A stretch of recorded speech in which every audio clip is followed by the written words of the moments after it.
আসসালামু আলাইকুম রহমতুল্লাহি বারাকাতুহ। আমি যে সূরাটি থেকে আপনাদের সাথে কিছু কথা শেয়ার করব, সূরাটার নাম হচ্ছে সূরাতুল হুজরাত। কি সূরা? সূরাতুল হুজরাত। এটা মাদানী সূরা, মদিনাতে নাজিল হয়েছে, একেবারে শেষ দিকে, মাদানী জিন্দেগির শেষ দিকে, নবম হিজরিতে নাজিল হয়েছে, তার মানে একেবারে শেষ দিকে। এটা কোরআনের সূরার যে ধারাক্রম সে অনুযায়ী ৪৯ নম্বর সূরা এবং সূরার আয়াত সংখ্যা ১৮। এই সূরাটাকে সূরাতুল আখলাক বলা হয়, মানে আমাদের আখলাক যাতে সুন্দর হয় এরকম 10টা কমান্ডমেন্টস আল্লাহ তাআলা ইনস্ট্রাকশন এই সূরাতে দিয়েছেন। আমাদের সমাজটা যাতে পিসফুল সোসাইটি হয়, হ্যাঁ, আল্লাহ তাআলা কিছু মোরাল স্ট্যান্ডার্ড, কিছু ইথিক্যাল স্ট্যান্ডার্ড, কিছু ম্যানার আমাদেরকে শিখিয়েছেন। কোরআন কিন্তু আমাদেরকে ম্যানার শিখায়। কি শিখায়? ম্যানার্স শিখায়। আজকে দেখবেন যে কোরআন আমাদের কি কি ম্যানার্স শিখায়। আমাদের সমাজটা যাতে একটা পিসফুল সোসাইটি হয়, শান্তিপূর্ণ সমাজ হয়, কোরআন কিছু আমাদেরকে এথিক্যাল স্ট্যান্ডার্ড বেঁধে দিয়েছে। আজকে আমরা এগুলো জানবো যে কি কি ম্যানার কোরআন আমাদেরকে মেনটেন করতে বলে, পালন করতে বলে। এবং আপনি আলোচনাটা পুরোটা শুনে আপনি নিজেই বুঝবেন যে আসলেই এই এই ম্যানার্সগুলো, এথিক্যাল স্ট্যান্ডার্ডগুলো, এই ভ্যালিউসগুলো যদি আমরা আমাদের সমাজে অ্যাপ্লাই করি, আমাদের সোসাইটিটা একটা শান্তিপূর্ণ সোসাইটি হয়ে যাবে ইনশাআল্লাহ। তাহলে কি কি ইনস্ট্রাকশন আল্লাহ তাআলা দিলেন to make our society a peaceful society, আমরা এটা দেখব। 1 নম্বরে আল্লাহ তাআলা যে ইনস্ট্রাকশনটি দিয়েছেন, শুরুতে বলে রাখা ভালো, মৌলিকভাবে 10টি দিক নির্দেশনা আল্লাহ তাআলা দিয়েছেন আমাদের সমাজটাকে শান্তিপূর্ণ করার জন্য। 10টা ম্যানার আল্লাহ তাআলা শিখিয়েছেন। আওয়াজ করে বলেন তো, মোট কয়টি নির্দেশনা? 10টি। আমরা গুনে গুনে সামনের দিকে আগাবো। 1 নম্বরে আল্লাহ তাআলা বললেন, ইয়া আইয়ুহাল্লাযীনা আমানু লা তুকদ্দিমু বাইনা ইয়াদাইল্লাহি ওয়া রাসূলিহি ওয়াত্তাকুল্লাহ ইন্নাল্লাহা সামিউন আলিম। ওহে বিশ্বাসীরা, তোমরা আল্লাহ আল্লাহর রাসূল তোমাদেরকে যা করতে বলে এইটার চেয়ে বেশি অ্যাডভান্স হয়েও না, অতটুকুতেই থাকো, ওইটাতেই কল্যাণ, ওইটাতেই বরকত। আল্লাহ আল্লাহ রাসূলের চাইতে বেশি বোঝা যাবে না, ওনারা যেটা বলেছেন এটাই ফাইনাল। মা কানা লিমুমিনিন ওয়ালা মুমিনাতিন ইযা কাদাল্লাহু ওয়া রাসূলুহু আমরান আইয়াকুনা লাহুমুল খিয়ারাতু মিন আমরিহিম। আল্লাহ আল্লাহ রাসূল যদি আমাদেরকে কোনো নির্দেশনা দেয়, তখন কোনো বিশ্বাসীর জন্য এটা মানলেও চলে, না মানলেও চলে, এরকম ভাবা যাবে? আল্লাহ রাসূলের পক্ষ থেকে, আল্লাহর পক্ষ থেকে একটা আদেশ আসছে, এখন এই আদেশ আপনি মানলেও হয়, না মানলেও হয়, এরকম নাকি ব্যাপারটা? বলেন তো। বরং মানতেই হবে। বরং কি? মানতেই হবে। এটা কম্পালসারি, এটা অপশনাল না। তাহলে সমাজকে শান্তিপূর্ণ করার 1 নাম্বার গাইডলাইন হচ্ছে আল্লাহ রাসূলের পক্ষ থেকে যে নির্দেশনা আসবে এটা আপনাকে কম্পালসারি টু অ্যাবাইড বাই, এটা মানতেই আপনাকে হবে। এবং রাসূল সাল্লাল্লাহু আলাইহি ওয়াসাল্লাম যেটা শিখিয়েছেন ওইটাই স্ট্যান্ডার্ড, এর চেয়ে আর ভালো করা যায় না। এক সাহাবী বেশি ইবাদত করতে যেয়ে বললেন যে আমি আজ থেকে সারা রাত তাহাজ্জুদ পড়ব, রাতে আর ঘুমাবো না। আরেক সাহাবী বললেন আমি সারা বছর রোজা রাখবো, আমি আর রোজা ভাঙবো না। আরেক সাহাবী বলে আমি আমার স্ত্রীদের কাছে যাব না, আমি সন্ন্যাসী জীবনযাপন করব। তো রাসূল সাল্লাল্লাহু আলাইহি ওয়াসাল্লাম শুনে অপছন্দ করলেন, বললেন তোমরা নাকি এমন এমন বলেছো, আমি তো বিশ্বনবী রাহমাতাল লিল আলামিন, আল্লাহর হাবিব, আমি তো কোনো দিন রোজা রাখি, আবার কোনো দিন রাখি না, সোম বৃহস্পতিবারে রাখি, অন্যান্য দিন তো রাখি না। আবার রাতে আমি ঘুমাই, আবার তাহাজ্জুদও পড়ি, আবার আমি স্ত্রীদের সাথেও মেলামেশা করি। তো আমার এই ব্যালেন্স লাইফ লিড করেও তো আমি আল্লাহর শ্রেষ্ঠ হতে আমার কোনো সমস্যা হয় নাই, তোমাদের কি সমস্যা হলো? সুবহানাল্লাহ। দেখেন, ইসলাম খুব ব্যালেন্সড অ্যাপ্রোচে বিশ্বাস করে, ভারসাম্যপূর্ণ জীবন বিধান। তার মানে রাসূল সাল্লাল্লাহু আলাইহি ওয়াসাল্লাম যেটা শিখিয়েছেন ওইটাই স্ট্যান্ডার্ড। আপনি কি রাসূল সাল্লাল্লাহু আলাইহি ওয়াসাল্লামের চেয়ে বেশি মুত্তাকি হতে পারবেন? বুঝে থাকলে আওয়াজ করে বলুন, আল্লাহ রাসূলের চেয়ে বেশি বুজুর্গ হওয়া সম্ভব? মুত্তাকি হওয়া সম্ভব? আল্লাহওয়ালা হওয়া সম্ভব? তিনি যেটা শিখিয়েছেন ওইটাই স্ট্যান্ডার্ড। তাহলে প্রথম দিক নির্দেশনা হচ্ছে আল্লাহ আল্লাহ রাসূলের চেয়ে বেশি বোঝা চলবে। ওনারা যে নির্দেশনা দিয়েছেন সেটা মানলেই জীবনের সুখ, সেটা মানলেই কি 1 নম্বর গাইডলাইন। সমাজ যদি শান্তিপূর্ণ সমাজ আমরা পেতে চাই, পিসফুল সোসাইটি যদি পেতে চাই। 2 নম্বর গাইডলাইন হচ্ছে আল্লাহ তাআলা বলছেন, ইয়া আইয়ুহাল্লাযীনা আমানু লা তারফাউ আসওয়াতাকুম ফাওকা সাওতিন নবী ওয়া লা তাজহারু লাহু বিল কওলি কাজাহরি বা'দিকুম লিবা'দিন আন তাহবাতা আমালুকুম ওয়া আনতুম লা তাশউরুন। ওহে বিশ্বাসীরা, নবীর কণ্ঠের চাইতে তোমাদের কণ্ঠকে উঁচু করো না, খবরদার। যদি করো, নিজেরা নিজেদের সাথে যেভাবে কথা বলো, নবীর সাথে যদি এভাবে কথা বলো, তাহলে তোমাদের সব আমলগুলোকে বাতিল করে দিবে কে? এই আয়াত নাজিলের একটা প্রেক্ষাপট আছে। বনু তামিম গোত্রের লিডার কে হবে এটা নিয়ে ডিসকাশন হচ্ছিল। তো আবু বকর রাদিয়াল্লাহু তাআলা আনহু বললেন, আমি চাই উনি হোক লিডার। ওমরে ফারুক বলে, না না না, উনি না, আপনি বুঝতে পারেন নাই, আমি চাই ইনি হোক। আবু বকর বলে, ওমর তুমি ঠিক বলো না, আমি বললে তুমি খুলে উল্টাটা বলো, উনি হলে ভালো হয়। ওমরে ফারুক বলে, না না না, উনি না, উনি হলে, এই যে উনি উনি করে দুইজন তর্ক বিতর্ক করতে করতে ওনাদের কণ্ঠটা রাসূল সাল্লাল্লাহু আলাইহি ওয়াসাল্লামের কণ্ঠের চাইতে একটু উঁচু হয়ে গেল, যেটা দেখতে অনেকটা অশোভন ছিল, সুন্দর দেখাচ্ছিল না।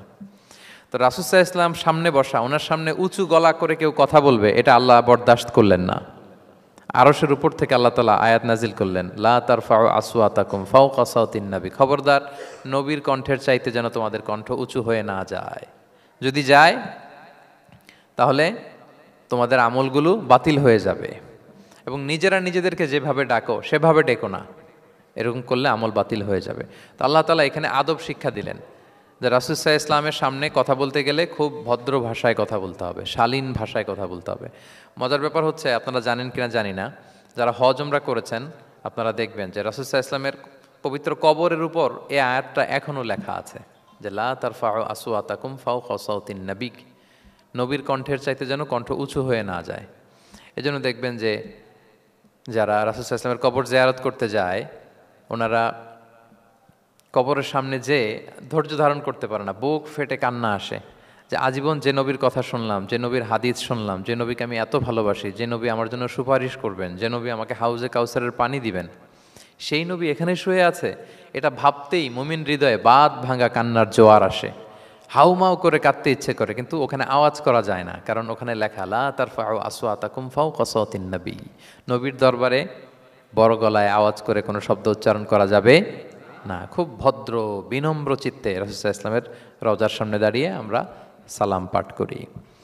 তো এই নিয়মটা শুধু যে রাসূল সাল্লাল্লাহু আলাইহি ওয়াসাল্লামের জন্যই খাস তা নয়, আমাদের আব্বা আম্মা, আমাদের শিক্ষক, মুরব্বী, আধ্যাত্মিক নেতা, ধর্মীয় গুরু, ইসলামী আন্দোলনের বড় লিডার, এরকম যে কারো সামনে বড় গলায় উঁচু গলায় আওয়াজ করে কথা বলা যাবে না, বরং সেখানে ভদ্রতা, এটিকেটস, নম্রতা, এটা বজায় রাখতে হবে। এটা বুঝতে পেরেছেন? হ্যাঁ। পাশাপাশি রাসূল সাল্লাল্লাহু আলাইহি ওয়াসাল্লাম একবার দুপুরবেলায় ওনার ঘরে শুয়েছিলেন। সূরার নাম হচ্ছে সূরাতুল হুজুরাত, মনে আছে তো আপনাদের? সূরার নাম কি? হ্যাঁ, হুজুরাত মানে হচ্ছে কম্পার্টমেন্ট বা অ্যাপার্টমেন্ট, যেখানে মানুষ থাকে আর কি। রাসূল সাল্লাল্লাহু আলাইহি ওয়াসাল্লাম এরকম 9টা হুজরাখানা ছিল। আপনার বাংলাদেশে ইমাম সাহেবের হুজরাখানা এই শব্দটার সাথে পরিচিত না সবাই?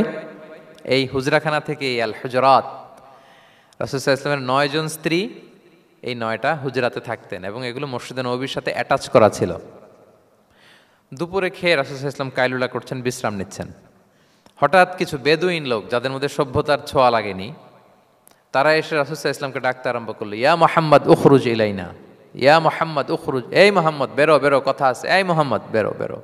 মানে কেমন যেন বন্ধুরে ডাকতেছে, মনে হচ্ছে বন্ধুকে ডাকতেছে। আল্লাহ তাআলা এটা বরদাস্ত করলেন না, বললেন খবরদার, নিজেরা নিজেদেরকে যেমনে ডাকো, নবীকে যদি অমনে ডাকো, তোমার ঈমান আমল সব বাতিল হয়ে যাবে, খবরদার, সব বাতিল হয়ে যাবে। বরং ওনাকে যখন সম্বোধন করবে তখন ডাক দিবে খুব ভদ্র ভাষায়, বলতে হবে ইয়া নবী আল্লাহ, ইয়া রসুল আল্লাহ, ইয়া হাবিব আল্লাহ, এরকম ভদ্রোচিতভাবে রাসূল সাল্লাল্লাহু আলাইহি ওয়াসাল্লামকে ডাকতে হবে। তাহলে রাসূলের সামনে কণ্ঠ উঁচু করার কারণে আল্লাহ তাআলা এই আয়াত নাজিল করলেন, এবং এই আয়াত নাজিলের পরে উমরে ফারুক রাদিয়াল্লাহু তাআলা আনহু এত ভয় পেলেন, এরপরে রাসূল সাল্লাল্লাহু আলাইহি ওয়াসাল্লামের সামনে কথা বলতে গেলে উনি এত আস্তে কথা বলতেন, ওই যে বেশি জোরে যদি কথা বলি তাহলে আমার সব আমল বাতিল হয়ে যাবে, এত আস্তে বলতেন।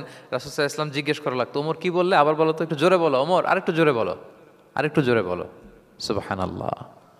মানে এত মিন মিন করে, এত ক্ষীণ ক্ষীণ শব্দে ওমর ফারুক কথা বলতে লাগলেন যে রাসূল সাল্লাল্লাহু আলাইহি ওয়াসাল্লামের বুঝতে কষ্ট হচ্ছিল কথা। তখন তিনি বলতেন, ওমর আরেকটু জোরে বলো না, কি বললে বুঝলাম না, আরেকটু জোরে বলো। ওনারা এতটা ভয় পেয়েছিলেন এই আয়াত নাজিল হওয়ার পরে। তাহলে 2 নাম্বার ইনস্ট্রাকশন হচ্ছে, মুরব্বী, শিক্ষক, উস্তাজ, ধর্মীয় গুরু, আধ্যাত্মিক নেতা, ইসলামী আন্দোলনের বড় নেতা, এরকম রেসপেক্টেড কারো সামনে উচ্চবাচ্য করে কথা বলা উচিত না। এটা আদবের খেলাফ, শিষ্টাচারের খেলাফ। আর আমরা বলেছি এই সূরাটা আমাদের শিষ্টাচার নিয়ে কথা বলে, সামাজিক রীতিনীতি, শিষ্টাচার, এটিকেটস নিয়ে কথা বলে। তাহলে এই যে 2টা ইনস্ট্রাকশন গেল। 3 নম্বর ইনস্ট্রাকশন হচ্ছে, আল্লাহ তাআলা বললেন, ইয়া আইয়ুহাল্লাযীনা আমানু, ওহে বিশ্বাসীরা, ইন জাআকুম ফাসিকুম বিনাবাইন ফাতাবায়ানু, কোনো পাপাচারী যদি কোনো নিউজ নিয়ে আসে, বিশ্বাস করার আগে নিউজটা যাচাই করে নিও। আন তুসিবু কওমান বিজাহালাতিন ফাতুসবিহু আলা মা ফাআলতুম নাদিমিন, যদি তোমরা বিশ্বাস করে ফেলো তাহলে কোনো কমের উপর হয়তো এমন ডিসিশন নিয়ে নিতে পারো যে ডিসিশনের কারণে পরে তোমাদেরকে পস্তাতে হবে। তাহলে 3 নাম্বার ইনস্ট্রাকশন হচ্ছে নিউজ একটা শুনলেই বিশ্বাস করা যাবে, এটাকে ভেরিফাই করতে হবে। কি করতে হবে? You have to verify and cross check the authenticity of the news. নিউজটা সঠিক কিনা আপনাকে ক্রস চেক করতে হবে, শুনলেই বিশ্বাস করা যাবে না। এটা বর্তমান সময়ের সাথে অনেক বেশি প্রাসঙ্গিক। এত হোক্স নিউজ এখন, এত এত রুমার্স, এত ফেক নিউজ সোশ্যাল মিডিয়াগুলোতে, ইভেন মেইন স্ট্রিম মিডিয়াও যা প্রচার করে সবই যে আপনি বিশ্বাস করতে পারবেন তাও না, ওইটাও একটু ক্রস চেক করে নিতে হবে। এদেরও কিছু প্রোপাগান্ডা থাকে আবার, এরাও নিউজকে এমনভাবে অনেক সময় করে তাদের সুবিধার্থে। সো আপনার চোখ কান খোলা রেখে অনেকগুলো নিউজ একসাথে মিলিয়ে তারপরে বিশ্বাস করতে হবে। কিন্তু আমাদের সরল মনা অনেক ভাইদের যেটা হয়, ফেসবুকে একটা কিছু দেখেই আমরা মনে করি যেটা সঠিক, ফলে কি করি? শেয়ার দিয়ে ফেলি। কি করি? শেয়ার দেই। আবার আপনার বন্ধুরা শেয়ার দেয়, ফলে মুহূর্তে একটা রুমর, একটা গুজব ছড়িয়ে পড়ে সমাজে, কিন্তু আদতে এটার সাথে কোনো মিলই নাই বাস্তবতার। এরকম হয় কি হয় না বলেন তো? দেখেন ইসলাম কত সুন্দর একটা নিউজকে ভেরিফাই করার জন্য আমাদেরকে নির্দেশ দিয়েছে। ফাতাবাইয়ানু মানে ক্রস চেক করো। কোনো সংবাদ আসলেই চিলে কান নিয়ে গেছে শুনলে চিলের পেছনে দৌড় দিবেন নাকি? না, আগে প্রথমে কি করবেন? একটু দেখে নিতে হবে যে আসলে কি কান নিয়ে গেল না রয়ে গেল। এই আয়াত নাজিলের একটা প্রেক্ষাপট আছে, সেটা কি?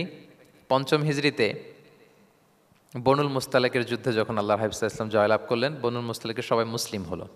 রাসূল ইসলাম তাদেরকে দিনের দাওয়াত শিখিয়ে বললেন, বছর শেষে তোমাদেরকে জাকাত পে করতে হবে, আর জাকাতের এই টাকা নেয়ার জন্য আমি একজনকে পাঠাবো বছর শেষে। তো বছর শেষে তিনি বনুল মুস্তালেকের যে লিডার হারিস ইবনে মিরারের কাছে আল ওয়ালিদ ইবনে উকবা নামে জাকাতের কালেক্টর এক সাহাবীকে তিনি পাঠালেন যে যাও তুমি যে জাকাত নিয়ে আসো। তো উনি গেলেন, উনি আসবেন শুনে বনুল মুস্তালাকের সবাই পল্লী থেকে বের হয়ে মরুভূমির মাঝখানে তলোয়ার নিয়ে, ঘোড়া টোরা নিয়ে তাকে ওয়েলকামিং রিসেপশনের জন্য, রেড কার্পেট রিসেপশনের জন্য সবাই দাঁড়ায় আছে যে নবীর সাহাবী আসবে, জাকাত কালেক্ট করতে, আমরা জাকাত দিব। এখন ওই সাহাবী যখন গেলেন, সবাইকে এরকম ঘোড়া তলোয়ার এরকম সাজসজ্জা নিয়ে দাঁড়ায় থাকার কারণে উনি ভয় পেয়ে গেলেন। উনি ভাবছে আমাদের মনে হত্যা করার জন্য দাঁড়ায় আছে। উনি আর এটা ঠিকঠাক না জেনে অ্যাবাউট টার্ন ফিরে গেলেন মদিনায়, যে বলে ইয়া রাসূলুল্লাহ, বনুল মুস্তালাক তো সব মোরতাদ হয়ে গেছে, এরা তো আর মুসলিম, এরা তো আমাকে মারার জন্য সব দাঁড়ায় আছে। আসলে বলেন তো কথাটা কি সত্য না মিথ্যা? একেবারে মিথ্যা। রাসূল সাল্লাল্লাহু আলাইহি ওয়াসাল্লাম এই কথা শুনেই বিশ্বাস করলেন সরল মনে। বিশ্বাস করেই খালিদ ইবনে ওয়ালিদ রাদিয়াল্লাহু তাআলা আনহুকে বললেন, অ্যাটাক বনুল মুস্তালাক, বনুল মুস্তালাকে অভিযান পরিচালনা করো। সাথে সাথে আল্লাহ বললেন, নবী রাখেন, আস্তে অ্যাটাক করেন, একটু থামেন নবী, একটু রাখেন। আপনি যার কাছ থেকে শুনেছেন সে মিথ্যা বলেছে, অসত্য কথা বলেছে, আসলে ঘটনা এমন নয়। আজকে তার কথার উপর বেস করে আপনি যে খালিদ ইবনে ওয়ালিদকে অভিযান পরিচালনা করতে বললেন, সে যে যদি অ্যাটাক করে কয়েকজনকে হত্যাও করে ফেলতো, এই যে রক্তপাত হতো, ব্লাড শেড, এটার দায় কিন্তু আপনি এড়াতে পারতেন, কারণ আপনি আদেশ দানকারী। আল্লাহ রাসূল সাল্লাল্লাহু আলাইহি ওয়াসাল্লামকে থামালেন আল্লাহ তাআলা আয়াত নাজিল করে যে আপনি ক্রস চেক করেন। পরে রাসূল সাল্লাল্লাহু আলাইহি ওয়াসাল্লাম ক্রস চেক করে লোক পাঠিয়ে জানলেন যে না, এমন কিছুই নয়, তারা কেউ মোরতাদ হয় নাই, সবাই তারা মুসলিমই আছে। তারা ওয়েলকামের জন্য আসছিল, উনি ভাবছে যে ওনাকে হত্যা করার জন্য দাঁড়ায় আছে। তাহলে চিন্তা করছেন যুগে যুগে এই সমস্যা আছে না নাই বলেন? রাসূল সাল্লাল্লাহু আলাইহি ওয়াসাল্লামের জীবনীতে এই ঘটনা ঘটিয়ে আমাদের চোখে আঙ্গুল দিয়ে আল্লাহ তাআলা বুঝাতে চাইলেন যে কোনো নিউজ আসলেই এটা ভেরিফাই না করে বিশ্বাস করা যাবে না। যত মেইন স্ট্রিম মিডিয়া হোক, ওটা শুনলে আপনি আরও কয়েকটা, আরও আপনার সোর্স থেকে আপনি একটু জানবেন, এরপরে আপনি বিশ্বাস করবেন। নাকি বিশ্বাস না করে শেয়ার দিবেন? আপনি কি জানেন যে একটা কথা শুনেই ক্রস চেক না করে অ্যাকশনে যাওয়াতে কত পরিবার ভেঙে যায়, কত সম্পর্ক ভেঙে যায়? আমাদের মধ্যে এই প্রবণতা আছে। আপনার ছেলের ব্যাপারে একজন একটা কথা বলল, এসে ছেলের মারপিট, জিজ্ঞেসও করেন না এটা। আপনার মেয়ের ব্যাপারে একজন এসে একটা বাজে কথা বলছে, এসেই আপনি মেয়ের সাথে খারাপ আচরণ। আপনার ওয়াইফের ব্যাপারে একজন বললো আর কি যে ভাই আপনি এখানে, ভাবিকে তো দেখলাম ওইখানে আরেকজনের সাথে, আপনি এসেই আপনার স্ত্রীর উপর চড়াও অথবা গায়ে হাত তুললেন। তো হতে পারে যে ওই ভদ্রলোক অন্য কোনো মহিলাকে দেখেছে যে দেখতে আপনার স্ত্রীর মতো, এরকম হতে পারে কি পারে না বলেন? তো এই যে আপনি ক্রস চেক না করে, ভেরিফাই না করে যে অ্যাকশনে গেলেন, এতে সমস্যা হবে না সমাজে? পরিবার ভাঙে, সমাজে সম্পর্ক নষ্ট হয়, কলহ বাঁধে। এই জন্য আল্লাহ তাআলা বলেন যে সোসাইটিটাকে যদি পিসফুল করতে চাও, ইযা জাআকুম ফাসিকুম বিনাবাইন ফাতাবায়ানু, নিউজ আসলেই বিশ্বাস করো না, you have to cross check, you have to justify and you have to verify the news. মনে থাকবে? তাহলে আজকে থেকে ফেসবুকে একটা পেলে আমরা কি করব? শেয়ার দিয়ে দিব। কি শেয়ার দিবেন না? কি করব? যাচাই বাছাই করব, ক্রস চেক করব। এখন অবশ্য ক্রস চেক করার জন্য কিছু কিছু প্ল্যাটফর্ম বেরিয়েছে, তারা অবশ্য যেগুলো খুব বেশি ছড়িয়ে পড়ে নিউজ, সেগুলো যদি ভুল হয় তারা ক্রস চেক করে তারা সামাজিক সচেতনতা তৈরি করে। তো আমরা প্রত্যেকেই দায়িত্বশীল হলে এই গুজবগুলো স্প্রেড করা থেকে আমরা বিরত থাকতে পারি। নিউজ শুনলেই আমরা এখন বিশ্বাস করব না, আগে ক্রস চেক করে নেব, তা না হলে আমরা বিপদে পড়তে পারি। কি বলেন? এমন কোনো কাজ করে ফেলতে পারি যেটার কারণে পরে লজ্জিত হব। তো আমরা আগে থেকেই সাবধান হয়ে যাই। 4 নম্বরে আল্লাহ তাআলা বললেন, ওয়া ইন তাইফাতানি মিনাল মুমিনিনা ক্তাতালু ফাআসলিহু বাইনাহুমা। বিশ্বাসীদের মধ্যে 2 গ্রুপ যদি মারামারি লাগে তাহলে তুমি মিলিয়ে দাও, ইসলাহ করো, ইসলাহু যাতিল বাইন, মিলিয়ে দাও, মীমাংসা করে দাও, বিরোধ নিষ্পন্ন করে দাও। অনেক সময় হয় না যে 2 ভাই ঝগড়া লেগেছে, 2 বন্ধু ঝগড়া লেগেছে, অথবা স্বামী স্ত্রীর মধ্যে কোনো কারণে বিরোধ, হ্যাঁ, 2 পার্টি ঝগড়া লাগছে, এরকম আছে না নাই? তখন ফাআসলিহু বাইনাহুমা, তাদের মধ্যে আপোষ মীমাংসা করে দাও। হ্যাঁ, মীমাংসা করে দাও, ইসলাহ, রিকনসিলিয়েশন করো, ওয়ার্ক অ্যাজ এ মিডিয়েটর, মধ্যস্থতাকারী হিসেবে কাজ করো। তো আমরা সমাজে কি করি দেখেন তো, একটু মিলিয়ে নেন। 2 জন ঝগড়া লাগছে, আমরা কি করি? হ্যাঁ, কি করেন? আরো লাগিয়ে দেন। সর্বনাশ! তাই তো আপনাদের ওয়াজি করতেছি আমি না, তাদেরকে আরো ঝগড়ায় মাতিয়ে তোলা যাবে না, লাগিয়ে দেওয়া যাবে না, বরং ঝগড়া থামিয়ে দিতে হবে। কি করতে হবে? কয়েক জায়গায় কৌশল করে মিথ্যা বলা জায়েজ, সহিহ হাদিসে এসছে। এর মধ্যে একটা আছে, 2 জন মানুষের মধ্যে সম্পর্ক নষ্ট, তাদের সম্পর্ক জোড়া লাগিয়ে দেওয়ার জন্য আপনি কৌশল করে মিথ্যা বলতে পারেন। যেমন ধরেন যে 2 জনের সাথে কথা হয় না, দা কুমড়া সম্পর্ক, আপনি একজনকে বললেন যে ভাই ওই দিন তো ওই লোক আপনার ব্যাপারে অনেক প্রশংসা করলো, সে তো শুনে অবাক হবে, কিরে আমার প্রশংসা কি বললো, এমন এমন বললো। তো এটা শুনে ওই লোকের ব্যাপারে তার মনটা একটু নরম হবে। আবার তাকে বললেন যে উনি তো আপনার ব্যাপারে এরকম একটা পজিটিভ কমেন্ট করলো, সেও অবাক হবে, তাই নাকি, তার সাথে আমি এত ভুল বোঝাবো যে আসলে লোকটা তো তাইলে ভালো। এই যে 2 জনকে আপনি এমন কিছু কথা কৌশল করে বললেন, ফলে তাদের মধ্যে একটা হৃদ্যতা তৈরি হবে। হঠাৎ দেখবেন যে একজন আরেকজনকে দেখে সালাম দিয়ে কথা বলে কোলাকুলি করে সেই আগের যেই শত্রুতা সব নিমেষে শেষ হয়ে গেছে। ঠিক কিনা বলেন? হ্যাঁ, এই যে মধ্যস্থতাকারী আপনি হলেন, এজন্য আল্লাহ তাআলা আপনাকে সওয়াব দিবেন। তাহলে বিবাদমান 2 গ্রুপ দেখলে আমরা আজ থেকে আরো ঝগড়া লাগিয়ে দিব না মিলিয়ে দিব? রাসূল সাল্লাল্লাহু আলাইহি ওয়াসাল্লাম বলেন, আলা উখবিরুকুম বিআফদালা দারাজাতিম মিন সাদাকাতি ওয়াস সিয়ামি ওয়াস সালাহ। নামাজ, রোজা, সাদাকা, এর চেয়েও একটা বড় মর্তবার ভালো কাজ আছে, সেটা কি আমি তোমাদের বলবো না? সাহাবারা বলল, বলেন। আল্লাহ রাসূল সাল্লাল্লাহু আলাইহি ওয়াসাল্লাম বললেন, সেটা হচ্ছে ইসলাহু যাতিল বাইন, 2 পক্ষকে মিলিয়ে দেয়া, বিবাদমান 2 গোষ্ঠীকে কি করা? মিলিয়ে দেয়া। এটা নামাজ, রোজা, সাদাকা এর চেয়েও বেশি সওয়াবের কাজ। দেখেন, আমরা ইসলামটা বোঝার ক্ষেত্রে আমাদের কত ল্যাকিংস। আমরা মনে করি শুধু লম্বা দাড়ি রাখলাম, তাসবিহ একটা নিলাম, আর জিকির করতেছি দিন রাত এক করে, এরপরে নামাজ পড়তে পড়তে কপালে দাগ ফেলে, এই বোধহয় ভালো কাজ, এই সব ভালো আমিই করে ফেললাম। কিন্তু দেখেন, রাসূল ইসলাম বলেছে না, সমাজে বিবাদমান 2টা গ্রুপকে যদি মিলিয়ে দাও, এটা নামাজ, রোজা, সাদাকার চেয়ে বেশি সওয়াব তুমি পাবে। তাহলে এখন থেকে যদি আমরা বিবাদ দেখি কি করব? মিলিয়ে দিব। কখনো আমরা ঝগড়া আরো বাড়িয়ে দিব না। আগুন যদি লাগে সেখানে পানি ঢালবো নাকি তেল ঢালবেন? কি ঢালবেন? অনেকে কি ঢালে? আরো দাউ দাউ করে জ্বালাতে চায় না, না, এটা করা যাবে না, বরং আমরা মিলিয়ে দিব ইনশাআল্লাহ। বলেন সবাই। আল্লাহর হাবিব সাল্লাল্লাহু আলাইহি ওয়াসাল্লাম তিনি এই কাজটা করতেন। মক্কা থেকে মদিনায় গেলেন, মদিনায় আউস খাজরাজ 2টা গোত্র, বছরের পর বছর যুদ্ধ, উনি যেই মিলিয়ে দিলেন।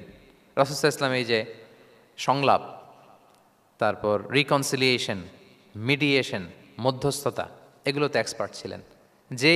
যে যুদ্ধ থামে না, এই যুদ্ধ মিলিয়ে দিলেন। কত প্রাণ গেল এই যুদ্ধে, কিন্তু রাসূল সাল্লাল্লাহু আলাইহি ওয়াসাল্লাম যেই আউস খাজরাজ এখন ভাই ভাই হয়ে গেছে, ভাই ভাই করে দিলেন, ভ্রাতৃত্বের বন্ধনে ওনাদেরকে আবদ্ধ করে দিলেন আল্লাহর হাবিব সাল্লাল্লাহু আলাইহি ওয়াসাল্লাম।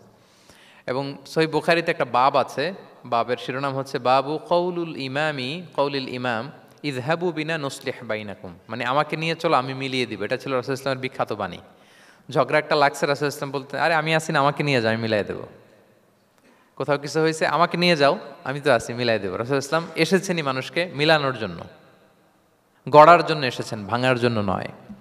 তাহলে 4 নাম্বার যেটা আমরা জানলাম যে বিবাদমান দুই পক্ষকে আমরা কি করব, মনে থাকবে? এই যে আমি শুরুতে বলেছিলাম যে একটা শান্তিপূর্ণ সমাজ যদি আপনি গড়তে চান, তাহলে এই 10টা ইনস্ট্রাকশনের কোনো বিকল্প নাই। এখানে সোশ্যাল নর্মস, কিছু মোরালিটি, কিছু ভ্যালিউজ, বিশেষ করে ম্যানার্স আমাদেরকে শিখিয়েছেন আল্লাহ তাআলা। তাহলে 4টা জানলাম, কয়টা? 5 নম্বরে আল্লাহ বলেন, ইয়া আইয়ুহাল্লাযীনা আমানু লা ইয়াসখার কওমুন মিন কওম আসা আন ইয়াকুনু খায়রাম মিনহুম। ওহে বিশ্বাসীরা, তোমরা একে অপরকে তুচ্ছ তাচ্ছিল্য করো না, হাসি ঠাট্টা করো না, কাউকে সুখরিয়া মানে কাউকে তুচ্ছ করা, কাউকে নিয়ে ব্যঙ্গ করা, হাসি তামাশা করা, এটা করো না, এটা কবিরা গুনাহ। মানে এমন কোনো কথা বলো না যাতে তোমার ভাইয়ের মনে কষ্ট হয়, এরকম কিছু বলা যাবে না। আমরা অনেক সময় এটা করে ফেলি, এমন কথা বলি যেটাতে আরেক ভাই বা আরেক বোন কষ্ট পায়। আমরা খুব সিম্পলি বলি, কিন্তু এটা কবিরা গুনাহ। এটা কি? বিশেষ করে তার আকৃতি নিয়ে আপনি কিছু বলতে পারবেন না, এটা বড় কবিরা গুনাহ। এটাকে বডি শেমিং বলে। কি বলে? বডি শেমিং হারাম। কারণ বডি স্ট্রাকচার, এটা কি আমার ইচ্ছে মতো হয়েছে না আল্লাহ বানাইছে? আচ্ছা, আপনি যে এত সুন্দর ফর্সা, কে বানালো? হ্যাঁ, আবার আরেকজন যে একটু শ্যামবর্ণের, তাকে কে বানালো? আপনি লম্বা, কে বানালো? কেউ খর্বাকৃতির, খাটো, তাকে কে বানালো? তাহলে আপনি আকৃতি নিয়ে তাকে যদি ঠাট্টা করেন, আসলে কি ঠাট্টা কি তাকে করা হলো নাকি আল্লাহকে? কারণ আসল ডিজাইনারটা কে? হুয়াল্লাযী ইউসাউবিরুকুম ফিল আরহামি কাইফা ইয়াশা। আল্লাহ তাআলা তোমাদেরকে যেমন চেয়েছেন ঠিক তেমন মাতৃগর্ভে তোমাদেরকে ডিজাইন করেছেন, তোমাদের আকৃতি দিয়েছেন। এজন্য কারো আকৃতি নিয়ে অবজ্ঞা করা, তুচ্ছ করা, হেয় করা, এটা প্রকারান্তরে আল্লাহকে অবজ্ঞা করার সমান। দ্য ক্রিয়েটর, যিনি স্রষ্টা, তাকে আপনি অবজ্ঞা করেছেন, ঠিক কিনা বলেন? তাহলে এখন কারো আকৃতি নিয়ে কিছু বলবেন? আমরা বাংলাদেশে এরকম বলি না? বেশি মোটা হলে তাকে একটা নাম দিয়ে ফেলি। হ্যাঁ, কি বলি? কি বলেন? মোটু। তারপর কেউ চিকন হলে তাকে একটা নাম দিয়ে ফেলি, চিকন আলী। এরপর ধরেন যে কারো হয়তো নাক ছোট, চোখ ছোট, তাকে চাকমা বলে আমাদের এলাকায়। হ্যাঁ, নাক ছোট, চাকমা। তো এটা হইলো? তো সে কি নিজে তার নাককে এরকম বানাইছে? এরকম নানা ধরনের আকৃতির অনেক কিছু হতে পারে। এই যে বডি শেমিং, এটা হারাম। এটা কি? এবং জরিপে এসেছে অনেক বাচ্চারা স্কুলে যেতে চায় না তার দেহের বিভিন্ন আকৃতি নিয়ে, তার বন্ধুরা তাকে টিস করার কারণে। খুব মোটা সে, তাকে নিয়ে তার ফ্রেন্ডরা এমন কথা বলে, সে আর স্কুলে যাওয়ার প্রতি আগ্রহ ফিরে পায় না। তো এটা কত বড় সামাজিক সমস্যা আপনি খেয়াল করেছেন? হ্যাঁ, কখনো কারো আকৃতি নিয়ে কোনো কমেন্টস করা যাবে? কারণ আকৃতিটা দিয়েছে কে? এটা খবরদার, এটা বড় কবিরা গুনাহ। আব্দুল্লাহ ইবনে মাসউদ রাদিয়াল্লাহু তাআলা আনহু, এই সাহাবী, ওনার পা দুইটা ছিল চিকন, চিকন পা। উনি একবার আরাক গাছের চূড়ায় উঠেছেন, মেসোয়াকের ডাল ভেঙে মেসোয়াক করবেন। বাতাসের ঝাপটা, ওনার লুঙ্গিটা একটু সরে গিয়েছে, পা দুইটা দেখা গিয়েছে। তো এত চিকন পা দেখে সাহাবারা সবাই হাসতেছে নিচে। রাসূল ইসলাম বললেন, ব্যাপার কি, তোমরা হাসো কেন? বলে যে ইবনে মাসউদের পাগুলো দেখে দেখেনি রাসূল কত চিকন পা, হাসতেছে। রাসূল ইসলাম রাগান্বিত হলেন, বললেন, ওই সত্তার শপথ যার হাতে আমার আত্মা, ওই আল্লাহর কসম করে আমি বলি, লাহুমা আসকালু ফিল মিজান মিন উহুদ, এই পা দুটো মিজানের পাল্লায় রাখা হলে কিয়ামতের দিন উহুদ পাহাড়ের চেয়ে বেশি ভারী হয়ে যাবে। তার মানে এত সম্মান ইবনে মাসউদের, সম্মান আল্লাহর কাছে, কল্পনা করেন, উহুদ পাহাড়ের চেয়ে বেশি ভারী হয়ে যাবে। কিন্তু আমরা অনেক সময় এই মানুষের আকৃতি নিয়ে তুচ্ছ তাচ্ছিল্য করি। রাসূল সাল্লাল্লাহু আলাইহি ওয়াসাল্লামের একজন স্ত্রী ছিল, নাম সফিয়া। কি নাম? সফিয়া বিনতে হুয়াই ইবনুল আখতাব। উনি আকৃতিতে কিছুটা খাটো ছিলেন এবং একটু স্থূলাকৃতির ছিলেন। তো এটাকে একটু ইঙ্গিত করে আম্মাজান আয়েশা রাদিয়াল্লাহু তাআলা আনহা একবার একটা শব্দ ব্যবহার করেছেন, মানে শব্দ দিয়ে কৌশলে বুঝিয়েছেন, তানি কসিরা, মানে আপনার সেই খাটো স্ত্রী সফিয়া। নারীদের মধ্যে এটা থাকে স্বাভাবিক, মানবীয় কারণে। একাধিক স্ত্রী হলে মানবীয় কারণে একটু জেলাসি বা একটু কিছু বিষয় থাকে, এটা থেকে মানুষ বেরোতে পারে না, এবং সেটা নবীদের স্ত্রীরাও সেটা থেকে বেরোয়া সম্ভব ছিল না। তো কথা বলতে বলতে এমন একটা শব্দ বললেন যেটা দিয়ে সাফিয়া রাদিয়াল্লাহু তাআলা আনহাকে বুঝালেন যে আপনার অমুক স্ত্রী, মানে তিনি আকৃতিতে কিছুটা খাটো এবং কিছুটা স্থূলাকৃতির। এই শব্দটা রাসূল ইসলাম পছন্দ করলেন না। বললেন, আয়েশা এটা তুমি কি বললে? আয়েশা তুমি কি জানো, লাকুত কুলতি কালিমা, তুমি এমন একটা শব্দ বলেছো সফিয়ার ব্যাপারে, লাউ মুজিজাত বিমা ইল বাহরিলা মাজহাজাতহু, এই শব্দটা যদি নীল সাগরে ছেড়ে দেয়া হয় তাহলে এই শব্দের পঙ্কিলতার কারণে নীল সাগরের পানি মুহূর্তেই কালো হয়ে যাবে। আর এরকম শব্দ যেন আমি না শুনি। আমার জান আয়েশা রাদিয়াল্লাহু তাআলা আনহা সচেতন হয়ে গেলেন, আর কখনো এরকম বলেননি। দেখেন রাসূল ইসলাম কখনো এই বডি শেমিংকে স্পেস দিতেন না, কখনো না। আমরা এগুলোকে ছোট মনে করি, কিন্তু যাকে আপনি বলেন সে অনেক কষ্ট পায় মনে, সে খুব মনে কষ্ট পায়, এজন্য এটা বলা যাবে না, খবরদার। রাসূল সাল্লাল্লাহু আলাইহি ওয়াসাল্লাম বলেন, ইন্নাল আবদা লা ইয়াতাকাল্লামু বিল কালিমাতি মা ইয়াতাবায়্যানু ফিহা ইয়াজিল্লু বিহা ফিন্নার। মানুষ অনেক সময় মুখ ফসকে এমন কমেন্ট করে ফেলে অন্যের ব্যাপারে, এটা দিয়ে সে মাঝে মাঝে জাহান্নামী হয়ে যায়, কিন্তু সে ভাবেই নাই এই শব্দে আমাকে জাহান্নামে ঢুকাবে। কারণ এই মুখ দিয়ে যা বেরোয় এটা বলতে অনেক সাবধানে। রাসূল ইসলাম বলেছেন, দুইটা অঙ্গের গ্যারান্টি যদি কেউ আমাকে দেয় আমি তাকে জান্নাতের গ্যারান্টি দেই। মাইয়াদমান লি মা বাইনা লিহিয়াইহি ওয়া মা বাইনা রিজলাইহি আদমান লাহুল জান্নাহ। দুই অঙ্গের গ্যারান্টি যে দেয় তাকে আমি জান্নাতের গ্যারান্টি দেই। এক হচ্ছে দুই চোয়ালের মাঝখানে যা আছে মানে জিহ্বা, এই জিহ্বার গ্যারান্টি যদি দেয়। আরেকটা হচ্ছে দুই পায়ের মাঝখানে যা আছে মানে মানুষের প্রাইভেট। এই দুইটা অঙ্গের গ্যারান্টি যদি কেউ দেয় যে এই দুই অঙ্গ দিয়ে আমি কোনো পাপ কাজ সংগঠিত করব না, বিশ্বনবী সাল্লাল্লাহু আলাইহি ওয়াসাল্লাম বলেন আমি আমার ওই উম্মতকে জান্নাতের গ্যারান্টি দেই। তাহলে তুচ্ছ তাচ্ছিল্য ঠাট্টা বিদ্রুপ করা যাবে না। 6 নম্বরে ওয়ালা তালমিজু আনফুসাকুম, তোমরা অন্যের বদনাম করে বেরিও না। লামজ আসছে লুমাজা থেকে, ওয়াইলুল লিকুল্লি হুমাজাতিল লুমাজা, যে প্রকাশ্যে অন্যের বদনাম করে বেড়ায়, অন্যের দোষ খুঁজে বেড়ায়। একদল লোক আছে দেখবেন শুধু অন্যের দোষ খোঁজে, নিজের দিকে আঙ্গুল যায় না। কিন্তু এইভাবে আরেকজনের দিকে আঙ্গুল দিলে যে 3টা আঙ্গুল নিজের দিকে যায় এটা আবার ভুলে যায়। কাউকে যদি আমি এরকম করি, আমার দিকে কয় আঙ্গুল বলেন?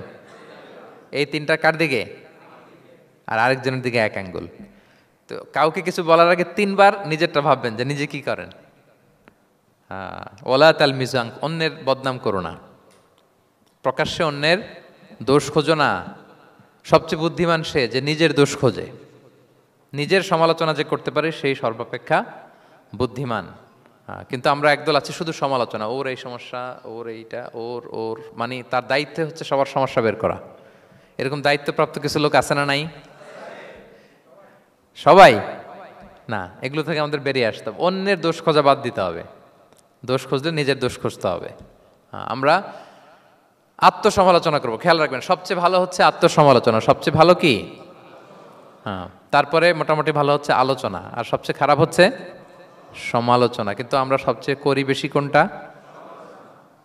এটা চেঞ্জ করতে হবে, আত্মসমালোচনা বাড়াইতে হবে। আমি প্রায় একটা কথা বলি, small people talk about people, average people talk about things, and great people talk about ideas. ছোট মনের মানুষ যারা, এরা মানুষ নিয়ে কথা বলে, এর এই সমস্যা ওর।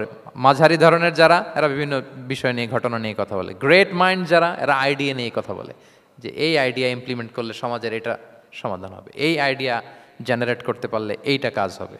তো এখন বলেন, আপনি কি ছোট মনের মানুষ হবেন না বড় মনের? অন্যের দোষ খুঁজবো আর তাহলে কারটা খুঁজবো? ইনশাআল্লাহ বলেন সবাই। কটা গেল? 7 নাম্বার, ওয়ালা তানাবাজু বিল আলকাব, কাউকে মন্দ উপনামে ডেকো না। মন্দ উপনামে ডেকো না মানে কাউকে একটা বিশেষ নাম দিও না, তার নামটা সুন্দরভাবে ডাকো। নাম বিকৃতি করা কবিরা গুনাহ। নাম, আপনি বলুন হুজুর এটা একটা কথা হইলো, নাম বিকৃতি করছি তো কি হয়েছে? এটা আপনার কাছে সমস্যা নাই। ধরেন যে ওই লোকের নাম আব্দুল্লাহ, আপনার কাছে আব্দুল্লাহ এটা সিম্পল, ধুর আব্দুল্লাহ একটা কিছু হইলো। কিন্তু যার নাম আব্দুল্লাহ তার কাছে এটা অনেক দামি। তার কাছে কি? কারণ এটা তার পরিচয় বহন করে। ধরেন যে আমার নাম কি মিজান, আপনার কাছে মনে হয় আরে মিজান একটা নাম হইলো, তা আমার কাছে তো এটা অনেক গুরুত্বপূর্ণ, কারণ এটা আমার পরিচয় বহন করে। এই নামে মানুষ আমাকে ডাকে, ফলে এটা আমার খুব আদরের, আমার কাছে বড্ড যত্নের, দরদের নামটা। আপনার কাছে নাও হতে পারে। মানুষ প্রত্যেকে তার নিজের নামকে খুব পছন্দ করে। দেখবেন যে মানুষ কাগজ পেলে নিজের নামটা লেখে, সিগনেচার দেয় একটা, দেখবেন দেয়। এরপর দেখবেন যে সি বিচে ঘুরতে গেলে বালুর মধ্যে নিজের নামটা লিখে, দেখবেন লিখে। শুধু তাই না, লিখে আবার একটা লাভ আঁকে, লাভ চারদিকে আঁকে। কেন আঁকে? কারণ এই নামটা সে পছন্দ করে অনেক, এটা তার কাছে গুরুত্বপূর্ণ, আপনার কাছে নাও হতে পারে। এজন্য প্রত্যেকের নামটা তার কাছে খুব আদরের, যত্নের। তার নামটা আপনি সুন্দরভাবে বলবেন। নাম আপনি বিকৃত করতে পারবেন না। এটা কি গুনাহ? সগীরা কবিরা গুনাহ। এটা আমরা সমাজে করি, নাম বিকৃত করি। না, নাম বিকৃত করা যাবে না। ওয়ালা তানাবাযু বিল আলক, মন্দ নামে ডেকো না। আমাদের সমাজে এটা আছে। দেখবেন যে বাবা মা সুন্দর নাম রেখেছে আবু বকর, ওকে ডাকে বকইরা। আছে না এরকম? তারপর নাম রেখেছে ধরেন আব্দুল কুদ্দুস, ওকে ডাকে। নাম রেখেছে আব্দুল ওয়াক্কাস, ওকে ডাকে। এই বিকৃতি আপনি করতে পারবেন? কারণ কিয়ামতের দিন আপনার নাম ধরে, আপনার বাবার নাম ধরে ডাকা হবে। তুদআউনা ইয়াউমাল কিয়ামাতি বিআসমাইকুম ওয়া আসমাই আবাইকুম। কিয়ামতের দিন তোমার নাম, তোমার বাবার নাম, যখন আপনাকে ডাকবে ফেরেশতারা, আপনার নাম এবং আপনার বাবার নাম ধরে ডাকা হবে।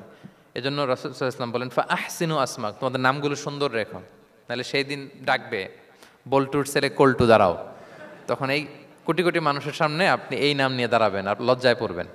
আর যদি বলে আব্দুর রহমানের ছেলে আব্দুল্লাহ, আসো, কত সুন্দর। নামগুলো ভালো আলেম দিয়ে ক্রস চেক করে, কনসালটেশন করে এরপরে রাখবেন। আর কাউকে মন্দ নামে কখনো ডাকা যাবে না। তার বংশের কোনো খারাপ কিছু দিয়ে তাকে ডাকা যাবে না। ধরেন একজনের বাবা ছিল চোর, কিন্তু তার সন্তান সে সৎ মানুষ হইতে পারে না। এখন বাবার কথা কি আপনি চোরের পোলা বলে ডাকতে পারবেন?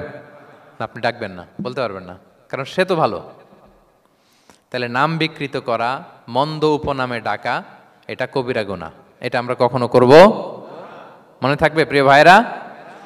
আচ্ছা, ৮ নম্বরে আল্লাহ তাআলা বলছেন, ইয়া আইয়ুহাল্লাযীনা আমানু জিতানিবু কাসীরাম মিনায-যন, ওই বিশ্বাসীরা তোমরা ধারণা থেকে বেঁচে থাকো।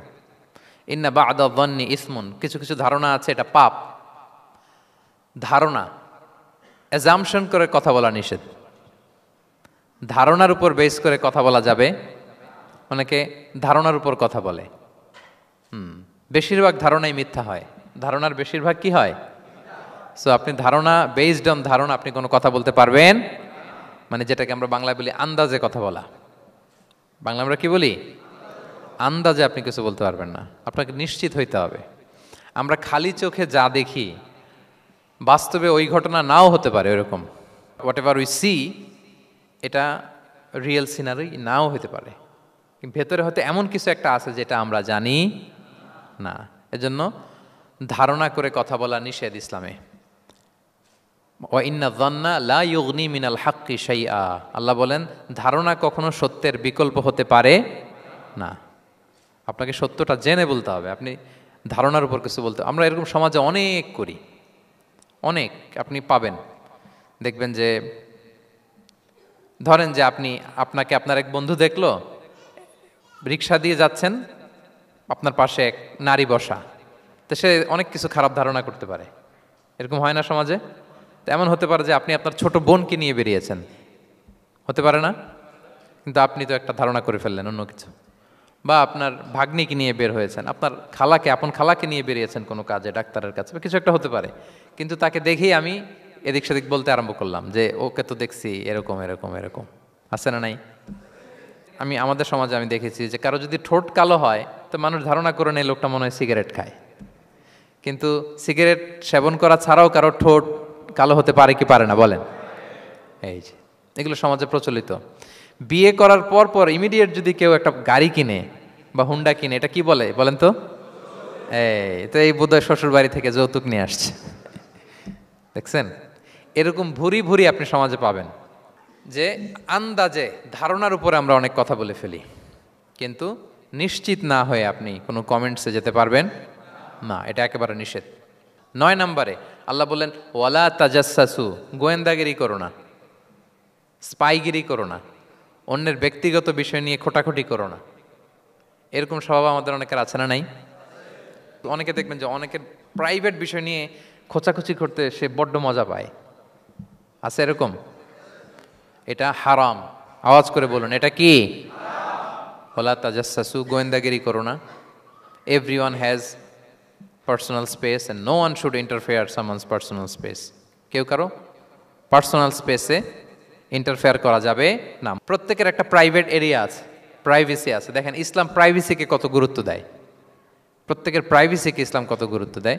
কারো প্রাইভেসির মধ্যে ইন্টারফেয়ার করা এটা ইসলাম পছন্দ করে না। এজন্য খবরদার, কারো ব্যক্তিগত কোনো ইস্যু নিয়ে আমরা নাক গলাতে পারবো না।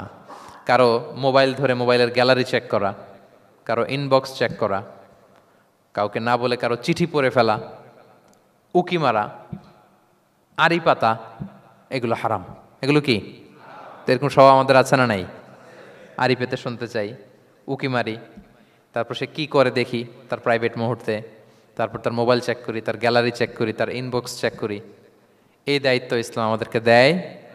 এমনকি ইসলামী রাষ্ট্রও যদি হয়, ইসলামী রাষ্ট্রের জন্য এটা দায়িত্ব না যে প্রত্যেকে ব্যক্তিগত তার বেডরুমে তার প্রাইভেট লাইফে কি করে এটা দেখা, ইটস নট হিজ বিজনেস।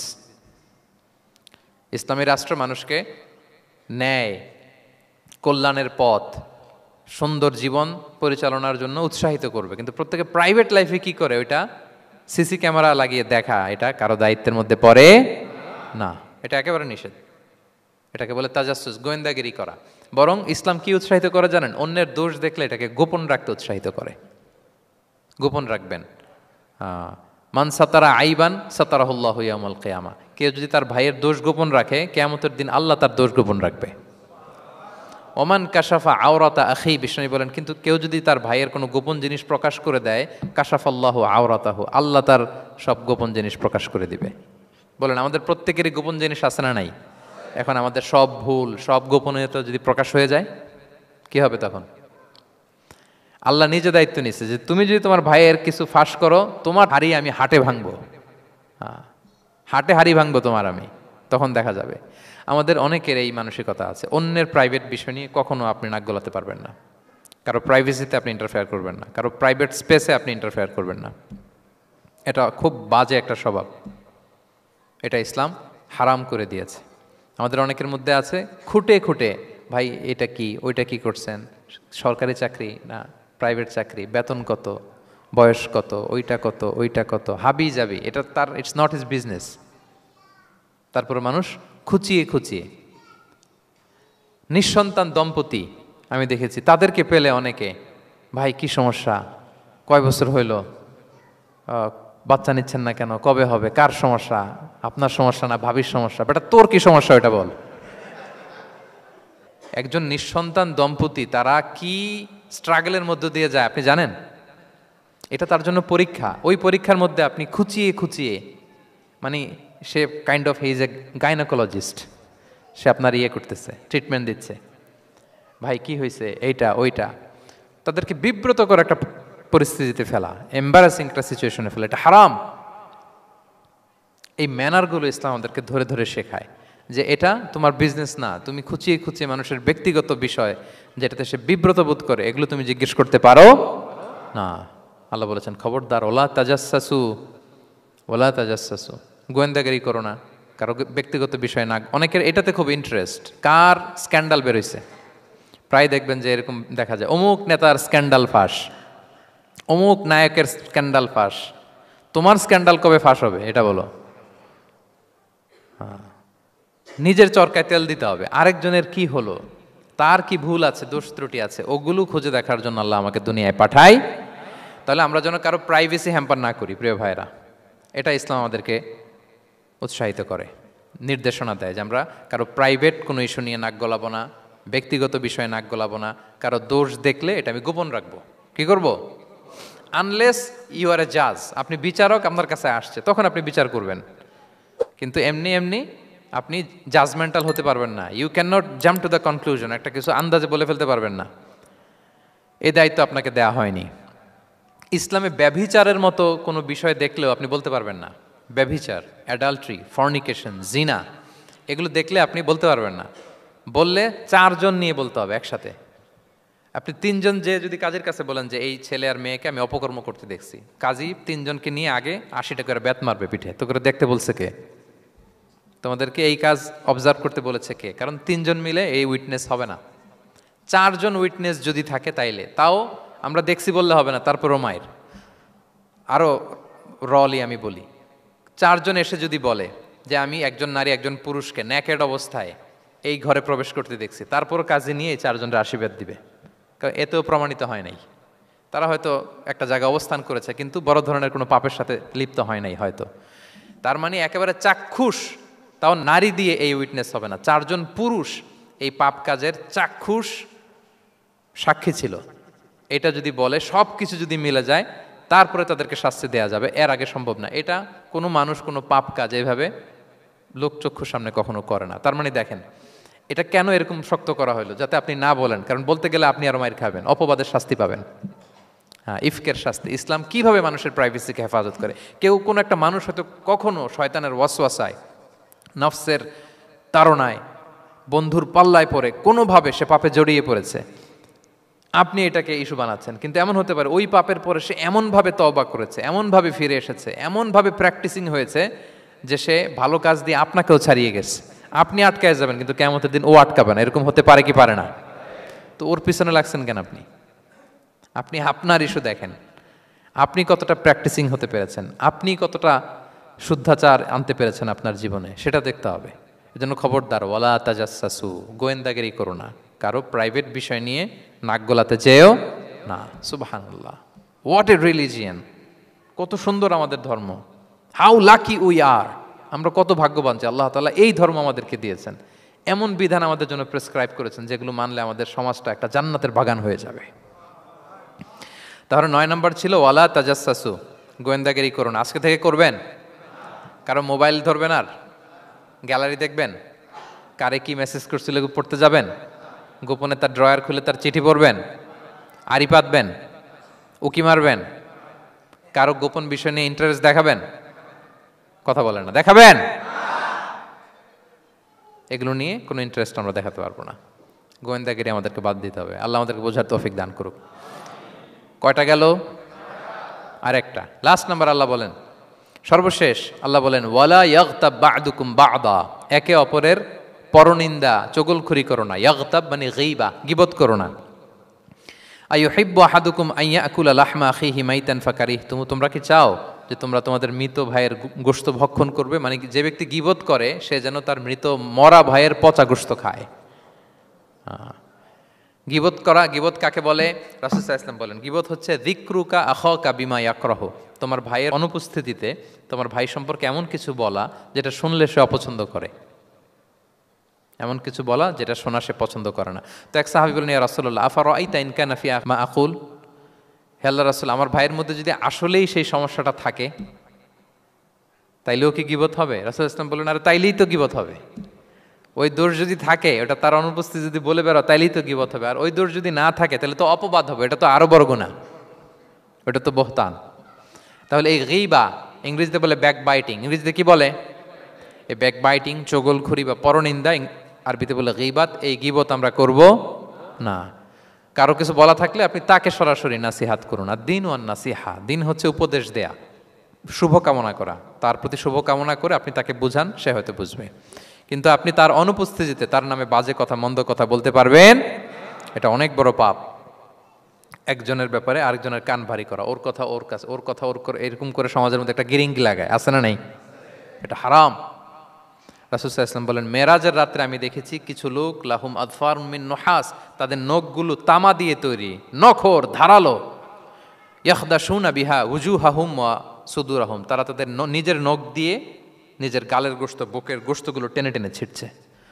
রাসূল সাল্লাল্লাহু আলাইহি ওয়াসাল্লাম জিবরাইল আলাইহিস সালামকে বললেন, মানহুম ইয়া জিবরিল, জিবরিল কারা এরা, এত বড় শাস্তি?